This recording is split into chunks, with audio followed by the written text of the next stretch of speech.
러시아의 미사일에 아파트 반쪽이 사라져버렸습니다. 잔해 속에선 어린이 4명을 포함해 20여 명이 숨진 채 발견됐습니다.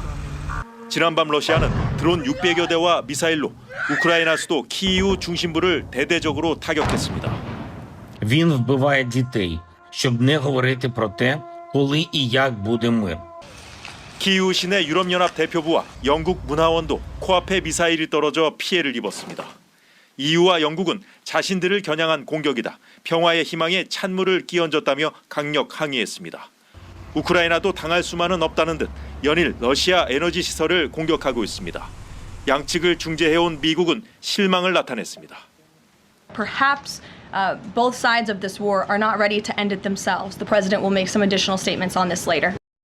러시아와 우크라이나 모두에 대한 압박 조치를 예고한 걸로 해석되는데 미국은 일단 러시아 조이기부터 나설 모양새입니다. 트럼프 행정부는 우크라이나에 장거리 미사일 등 1조 원 상당의 무기를 수출하는 걸 잠정 승인했습니다. 러시아는 평화회담에 여전히 관심이 있다면서도 점령지를 넓혀가고 있습니다.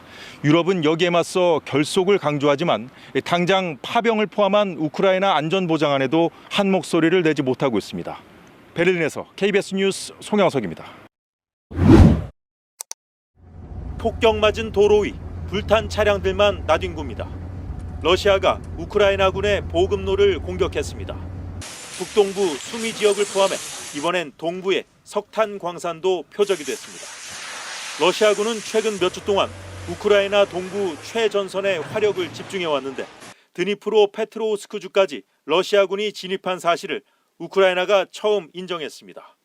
이 지역은 러시아가 약 75%를 장악하고 통째로 넘기라고 요구하는 돈바스 지역과 맞닿은 곳입니다.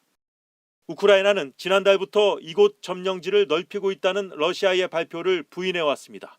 하지만 러시아와의 평화협상 움직임이 지지부진하자 이를 인정한 겁니다. 우크라이나는 연일 나토 회원국들과 연쇄 접촉하면서 조속한 안전보장안 마련과 대러시아 압박에 나서줄 것을 촉구했습니다.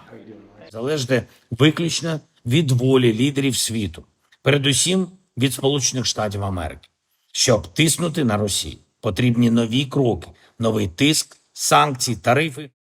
우크라이나는 러시아의 전쟁 수행 능력을 약화시키겠다며 에너지와 물류시설에 화력을 집중하고 있습니다. 알래스카 미러 정상회담 이후에도 종전 협상이 진전을 보지 못하자 트럼프 미국 대통령이 또 러시아에 대한 강력한 경제 제재를 예고했습니다. 유럽연합 EU도 러시아에 대한 19번째 제재안을 준비 중인데 러시아 외교관들의 이동 제한이 검토 중인 것으로 알려지자 러시아가 보복 대응을 경고했습니다. 베를린에서 KBS 뉴스 송영석입니다. 북대서양 조약기구 나토군 수뇌부가 백악관 회담 이틀 만에 우크라이나 안전보장안을 논의했습니다. 나토 32개 회원국 국방총장과 미군 장성인 나토 유럽동맹 최고사령관이 우크라이나 지지를 재확인했습니다. 회의 내용은 공개되지 않았지만 미국과 유럽, 우크라이나 정상이 합의한 안전보장안의 구체적 방안이 집중 논의됐을 것으로 보입니다.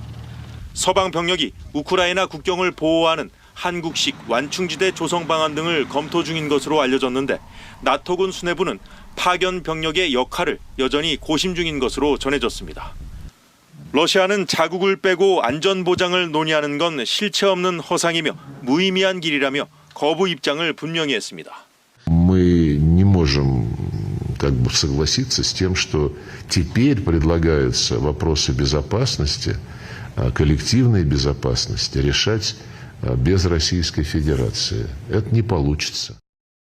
그러면서 전쟁 초기에 우크라이나가 제안한 바 있다며 유엔 안보리 상임이사국이 모두 참여하는 방안이 좋은 사례라고 강조했습니다.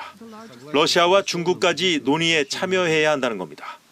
정상회담과 관련해 푸틴 대통령이 젤렌스키 대통령과의 만남 장소로 모스크바를 제안했다.